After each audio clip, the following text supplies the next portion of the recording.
even Paul himself says, to die is gain.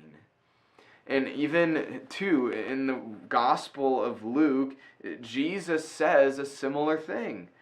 Listen to what he says in chapter 9. Jesus says to them all, "If anyone wants to follow after me, let him deny himself, take up his cross daily, and follow me. For whoever wants to save his life will lose it. But whoever loses his life because of me will save it. For what does it benefit someone if he gains the whole world and yet forfeits himself or his soul? For whoever is ashamed of me and my words, the Son of Man will be ashamed of him when he comes in glory, and that of our Father and the heavenly angels."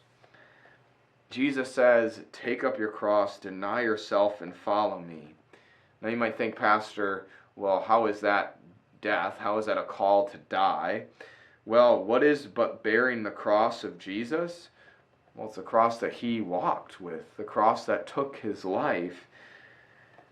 And so in the sense of what is Jesus calling us to? He's calling us to live a life of not just dying to our own desires, but of being willing to die for him.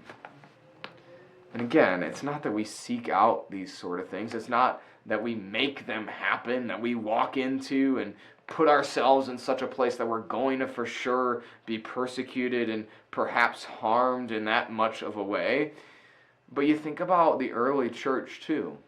Think about the followers of Jesus. Even in the book of Acts, when they experienced persecution, what was their reaction? Not woe is me, not wow, we need to figure out how to make sure this never happens again, but they actually rejoiced. They celebrated that they were considered worthy to suffer for the name of Jesus.